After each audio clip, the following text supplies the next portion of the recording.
Morning, everybody. Before we get started with the pitch meeting, I want to introduce our new writer, Hannah Horvath. Hi, that's so nice. Can I say one thing real fast? Sure.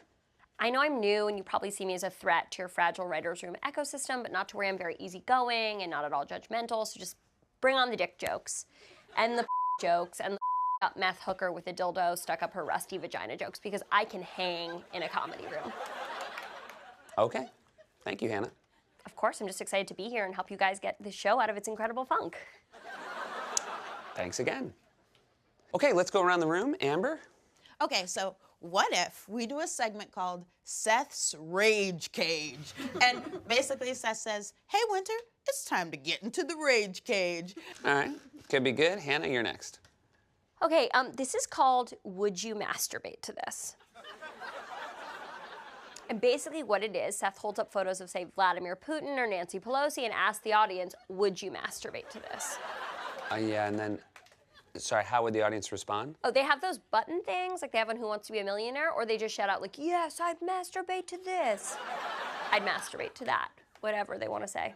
Okay, great. Andrew? I have other ideas. The next one is called Degrading Fetishes or Empowering Sexual Acts. Okay, Hannah, so what we do is we go one at a time, and then it'll come back around to you. Andrew? Okay. So, this idea is... Let's hear what a man has to say. Great. Sorry, what's that supposed to mean?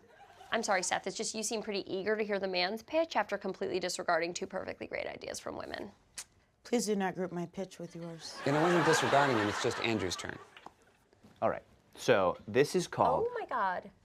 You have literally perfect hair, and it is very black. Thank you. Can I register concern with what I perceive to be a pretty egregious flaw in this pitch process? Go right ahead. My concern is that before it gets back to me, someone else will have an idea similar to the one I was going to pitch. Okay, well, if that happens, Hannah, then you will just go ahead and pitch something else, because in your time here, you're going to pitch a lot of ideas. You don't have to get married to just one. Okay, Andrew. Cool. So, this is called New Wikipedia Oh, Edits. my God! Wikipedia edits. Right there. Bet you like that idea, don't you, Seth? You like it. Yeah, it's not bad. Well, perfect. Good job, Andrew. Bad job, Hannah. Your masturbation pitch made you look like a crazy masturbation freak, even though we all masturbate, and I can tell you did probably just this morning. That's masturbation face. Hannah, I think you're overreacting. Well, I'm a little on edge because I didn't eat breakfast because I just assumed there would be free bagels here. Aren't you predominantly Jewish male comedy writers supposed to be just like stuffing your gross faces with free bagels constantly, just like... I'm not Jewish. I'm not Jewish or male. I'm Jewish and male, and I would like free bagels. Thank you. You and I will probably have a very unhealthy workplace romance. Okay, you know what? Let's just move on. Crack my code. Let's move on. Back to me then? Cool. Here's an idea. Emotionally disturbed or just hungry? Seth has a pregnancy scare. Seth does Molly. Seth sees if he's a little bi. Jared Leto or Jay Leno? Seth takes birth control. Seth lets a woman or a person of color host a late-night talk show for the first time ever. Because that's never happened and it's up. Seth asks a celebrity interesting questions. Okay, well, now that is something that I do every night. No, I said interesting questions, Seth. Interesting. So, how's the first day? Honestly, not great. Everyone's against me. Wait, why do you say that? I think they're intimidated by my ideas. Yeah, I can see that. What does Seth look like without makeup? Oh, way older. Hannah, it's your turn to pitch. Hold on one second, Seth. Wait. I have to go. I want to talk to you about how our friendship has been lately. I want to talk about how our friendship's going lately, too, because that's what we do, but I can't right now because I have this job, and it's really cutting into our talking about our friendship time. Okay, for this last one, I decided to really go outside my comfort zone because I understand I'm essentially writing in your voice. That sounds like a plan. So this sketch is called 24-Year-Old Seth, and Seth, you play a 24-year-old girl living in Brooklyn just trying to figure it out, and then Fred chokes you during sex. Okay, I quit. You've been here for less than an hour. Yeah, and I feel like if I stay, you will continue to stifle my creativity. Also, I don't do bits and skits. I'm more of a long-form voice of a generation type writer. Hannah, before you go, don't you think it's maybe best for your overall professional and personal growth to stick with this job instead of, leaving at the first sign of adversity? No, that makes 0 sense.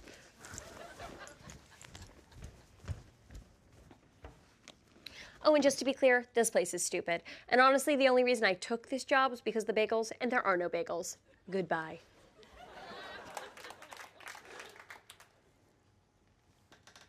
I think she's right. We'll try to get you guys some bagels. All right, everybody, time for the weekly pitch meeting. Let's see what new ideas you have for the show. Amber, gonna start with you. Okay, this is a bit where BuzzFeed reports regular news, like a Texas teen touched a downed power line, and what happens next is shocking. Okay, great. Mike, you're up.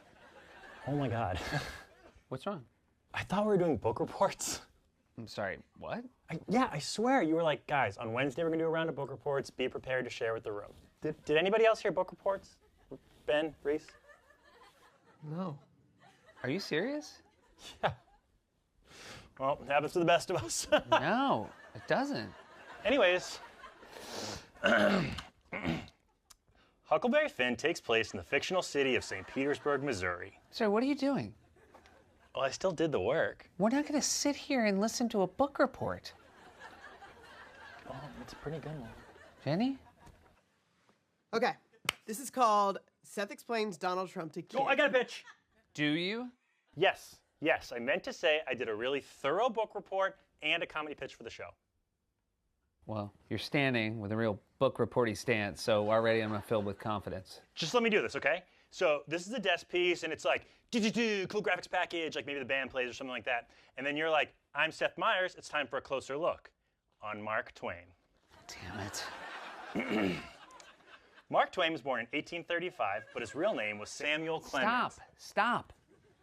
I was trying to shoehorn a book report into a closer look. Good for you for catching that. Okay, real pitch. We invite Mark Twain on the show. Mark Twain is dead. Oh, you're right.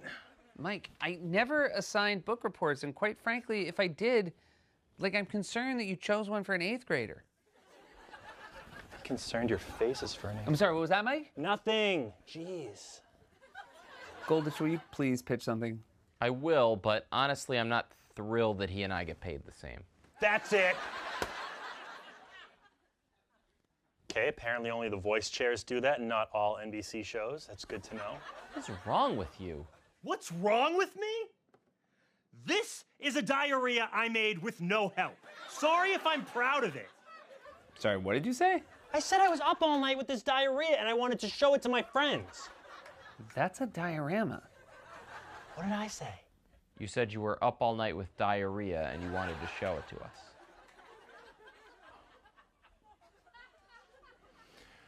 Mike, if you're asleep right now, just wake up. Just wake up.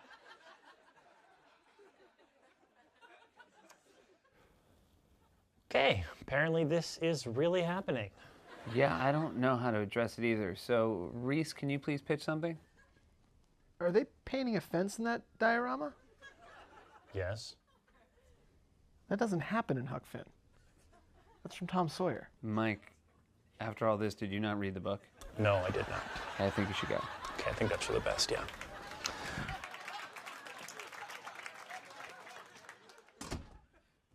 Okay, Ben, you're up. My pitch is for the book Catcher in the Rye. Oh, all right. Nice. Well, this kid, he's living in New York City. He doesn't know anything. He doesn't know where he is. He doesn't know how he got there. So the idea would be, what's Melania thinking? And we would take photos of Melania and we put a thought balloon over her head, and the joke would be what she's thinking, get me the hell out of this marriage, or even my hands are bigger than this guy's hands. You know, stuff like that. Yeah, interesting. And it would be repeatable because there's so many photos and clips of Melania out there. Uh-huh. So do you want to try it for rehearsal, or? Let me think about it. All right, come on. I can't listen to this. Let me think about it. Are you serious? He's not gonna think. He doesn't want to think about it. Really? Because he said it was interesting. Interesting? That was a fake interesting. It's a fake interesting. Fake interesting is this. Here's a fake interesting. Oh, interesting. Okay, here's a real interesting. Interesting. Well, I do have other ideas that I could pitch. I'll bet. That was your first idea. I'm sure it was your best, right? Please, you're insulting us here. It was my best idea. Yeah. You're right, and I do apologize. Okay, apology accepted. It comes so easy to you. There's nothing to it. It's not hard at all? No. You don't worry about his feelings? Who gives a I understand, honey, but the teacher says he keeps acting out in class, so we need to go in and talk to her. It's okay. Look, I think she's being unfair to him, too. Okay. But we have to all go right, with... Okay, hold on. Time out. Time out. Not good. This is What? not good. It's not good. What's not good? This is a hallway call. You're making a hallway call at your desk. Unacceptable. Well, I was at the bottom half of the call, Oh, though. were you? No. Yes. Bull. You were at the top half of the call. There was a long way to go in that call. How do you know? How do you know how long How do had I to know? go? Sounds like your kid has a lot of problems. What's he doing in that school? That's none of your business. Oh, really? Yeah. Well, you're telling everybody in the office, so what do you mean it's none of my business? Well, no, You know what? You're spending too much time in the office. You should be home taking care of your son. I have to work. You have to work, and meanwhile, what's your son doing? He just beating kids up. No, he just threw some food on the floor. He Oh, doesn't beat that's some that's kids good up. behavior. Listen, who are you talking to? Your My wife? wife. Go in the hall. Go in the hall. It's enough. Fine. Yeah. Yeah, honey, I don't know what's going on. Yeah, I know what's going on. You're a terrible father, and your kid's a maniac. That's what's going on. Doesn't take a genius to figure that out. Am I right? Thank you. You're welcome. So yeah, if you could go down to the salad place and get me a Greek salad, feta on the side, add quinoa and balsamic vinaigrette, no olives, and add the grilled chicken. Got it. Yeah. Okay. Are you kidding? What? That's not a Greek salad. What? You call that a Greek salad? 2 substitutions at best. Quinoa and chicken, and take this out and take that out. What are you doing? I get the salad all the time. You don't get it all the time. She gets it all the time. She's the one who has to go in and be humiliated by telling them all these ridiculous items that you want, right? You don't enjoy doing that, do you? You look like a dick. Come on, what is that? You know what you are? You're finicky by proxy. Finicky by proxy? Yes, finicky by proxy. What does that mean? That means that she's the one who's the jerk and not you. You're Mr. White Glove sitting in your office with all your substitutions, waiting for her to come back. Okay? I want to see you go down and get it. I want to see you say those substitutions to that guy. Okay? Okay, fine. We'll see how you do. And you know what? Tape it. Okay. I'd like to see his reaction. Here's what you're going to get. Oh, Jesus. Okay, fine. Yeah, I'll do it myself. Okay? I'll ask them. Okay. All right. Get okay. lost. All right. Okay. Okay. I'll be here. Okay. Okay. Do you want a coffee or something? You know what? I think I'm gonna have a bagel with cream cheese, not too much, okay? Tomato thinly sliced, thinly sliced onion, I love that. okay? Yeah. Don't come back with big chunks of onion, and maybe a little cucumber. Is that gonna kill anybody? That's fun. Hey guys, Sophie and I would like to have all of you over for dinner this Thursday. You know, about 8 o'clock. We were thinking, you know, it'd be nice for everyone to get together outside of work and enjoy a nice meal together. Have you lost your mind? What? What? Are you serious? You're inviting them for dinner? Nobody wants to go to your house after working with you all day. Where'd you get this idea from? I just thought it'd be fun. Maybe they want to see my apartment, you know. They want to see your apartment? What is it, such a sleek Fifth Avenue apartment or something? What's the big deal with your apartment? How many bathrooms do you have? 1.5. What's the half? You know, it's like there's a toilet and a sink. There's no tub for showering. But, Okay. So it's a half right. bath. Yeah. You want to go to his house? Not really. Hey, speak up. Speak up. I don't want to go to your house. Yeah. Do you? You want to go to his house? No. Nobody wants to go to your house. I'm sorry. They don't. What do you say to that? Bad idea. Yeah. It was yeah, a bad idea, I guess Larry. it's a bad idea, Larry. Yeah. Yes, very bad idea. Bad. You know Very why? bad. Because you're coworkers. You're not really friends. You don't really like each other. There's a lot of competition here. You know, everybody actually hates each other. They just pretend to like each other, right? I guess that's the case. You probably hate everybody more than the others because you want to fool them into thinking you like them more by inviting them to dinner. See, we just saw through the whole charade. I'm sorry. Yeah. Okay, I so guess you're right. apologize to everybody. I'm sorry, everyone, for the charade. I really don't like you all very much. I don't like you all very much. Perfect. Yeah. Perfect. Yeah. Let's say, yeah, I feel the same way. I feel the same way. Yeah. I feel the same way. Yeah. We all feel the same. Okay. All right. All right. Okay. Yeah. All right. Great. Okay. Go back to work. Okay. Good. Thank you so much for being here today. Come on. It was good. It's fun. You had a good time? Fun time? Yeah, fun. In that case, when do you think you might want to come back? No. He does not want to come back. He's here now. He's fulfilling his obligation as we speak. Yeah, but I just thought if he had a good time, he could say no if he doesn't want to come back. No, he couldn't. No one wants to say no directly. The human race is a cowardly and indirect people. That's where it's at now. You don't want to look someone in the face and say no. No one wants to do an eyeball no. You want to do an email no. You want to do a text no. You want to send your damn hologram to fill in for you so you can lie and make an excuse without looking at your sad face. Your face is very sad right now. I wish I had those mirrored sunglasses on so you could see the reflection in your face. Sad. Sadness. I could have said all that. Yeah, you could have said it, but you didn't say. Yeah. I saw you take those pencils, Chuck. Yeah, I thought that desk piece turned out great, Amber. So we got a very busy day today. Let's try to run through this as quickly as possible. Mike, I'm specifically talking to you. Please, no interruptions today, all right? Thank you very much. So, for guests tonight, we got Jeff Goldblum, then we'll talk to Dick Cavett, and in Act 6, we are going to do a cooking segment. Oh, also my cousin Skiz is on the show. What? Yeah, he's gonna do vape tricks. Mike, you can't just book guests on the show without telling anyone. I did tell you. I would never have agreed to that. On Monday, I said my cousin Skiz is coming to the show this week, and you said, that's awesome, Mike. And I specifically remember because up until then, you've never said this is awesome, Mike, about anything. I thought you meant he was coming to watch. Oh, he wouldn't do that. He hates this show. Oh, that reminds me, no Trump jokes today. Skiz is a fan. Are you serious? Well, not of his politics. He just thinks he's a good husband. You invited a Trump fan on this show to do vape tricks. The man gave me a kidney, Reese. He did? Yeah. And I didn't even ask for it. He just showed up one day with an igloo cooler and asked me to stash it. How do you get to work every day? Does an adult drop you off? No, a child drives me. I'm sorry, did that sound sarcastic? I meant, no, a child drives me.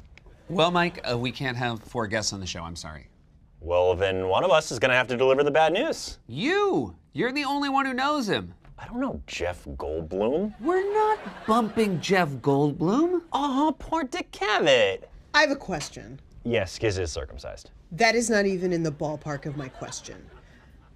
What vape tricks does this boy actually know? Currently none, but he said he'd learn some by tonight. He doesn't even know any vape tricks? Neither does Jeff Goldblum, and you still booked him. God, what is his problem today? When I first met you, I assumed this was some sort of Bat Kid scenario, but it's been a few years now, and you're still here. Okay. I know I don't speak up much here. Oh my God, it's literally the only thing you do here. But I'm feeling very attacked right now when I did absolutely nothing wrong. You booked your cousin on the show without telling anyone to perform a skill he doesn't have. Hey, I'm looking for the dressing room and also ecstasy. You must be Skiz. No, I work for Dick Cavett, and for the record, he prefers powder to pills. That's very cool. Well, tell Dick Cavett we don't have any of that stuff. Wow, okay. He's got a freak.